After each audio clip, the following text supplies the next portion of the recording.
Yan, tapos na tayo pagawa dito sa Konoha. Okay na yung motor. Get up! Salamat!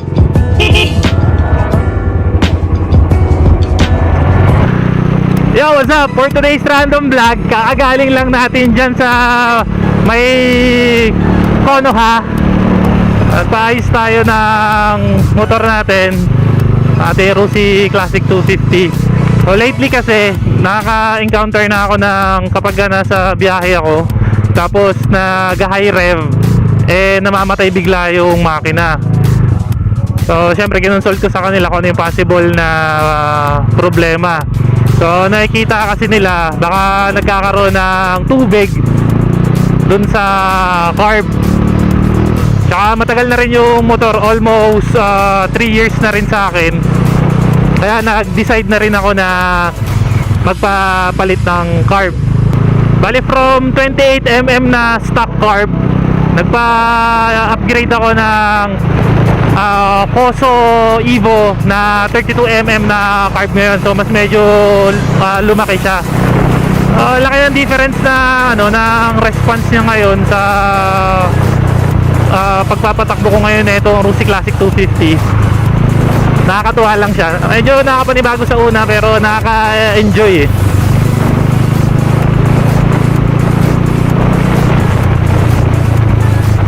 Very responsive siya. Bali ang deciding factor ko kung bakit pinaayos ko na rin yung carb niya or pina-check kung possible na may tubig nga, ilang beses na nga, yun nga, sabi ko ilang beses akong na mamatayan habang bumibiyahe. Pagka i-high rev ko siya, para siyang nalulunod tapos biglang mamamatay. Nakakatakot kasi kapag nasa highway ka, lalo na mo, halimbawa mga truck o bus, si mga kasunod mo, or during the time na pagsingit biglang magloko, nakakatakot din yun. Kaya nag-decide na talaga ako na una, ang gusto ko palinis lang sana, pero yung magiging gastos kasi halos papalinis mo tapos baka ilang months lang babalik ka uli, papalinis ka uli. So for long term na yung solution na pinili ko, which is na magpalit na ng carb. Tapos on the process nila na pinapalitan na yung carb,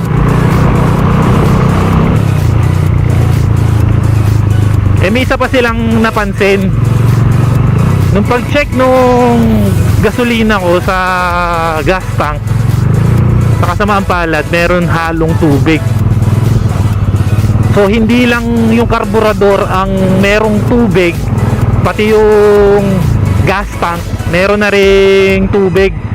So nag-decide na i-drain na rin yung gas. Medyo nakahinayang nga lang din kasi ang mahal ng gas, tapos i-drain yung more than 3 liters din yata yung i-drain sa gas tank.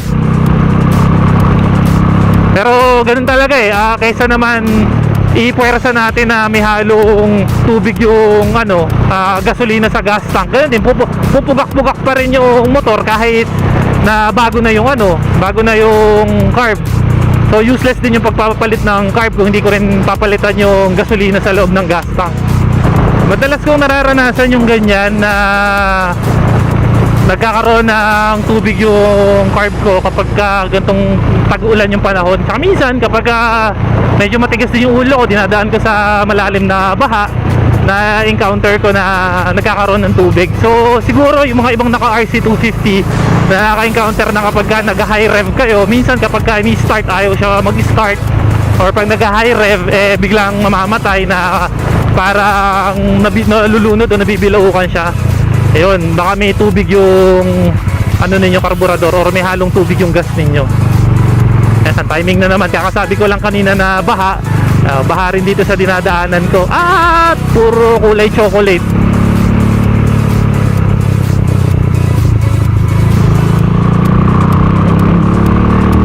Hindi ko alam kung sa ibang carb type ganun din kapag nag-ano sila na parang nag-choke pag hina-high rev, namamatay.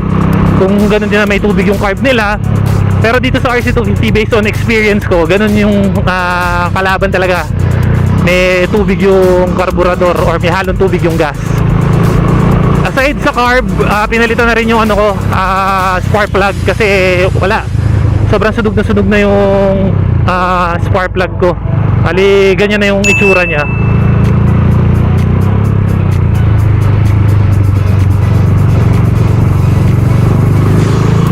So nag-decide na palitan na rin. So ang pinalit dito is yung iridium na spark plug. So far satisfied naman ako sa pagkakagawa ng motor. Yung tipong hindi na ako masyadong kinakabahan na baka during the time na papatakbo ko sa highway biglang mamatayan ng makina. Buti medyo nawala na rin yung ulan. Dito nga halos sumisilip-silip na kahit pa paano yung araw.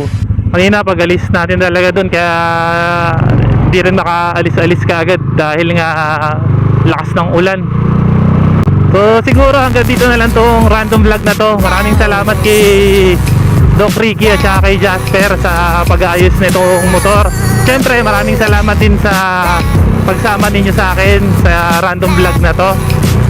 So dito na lang. Peace and signing out. Ciao!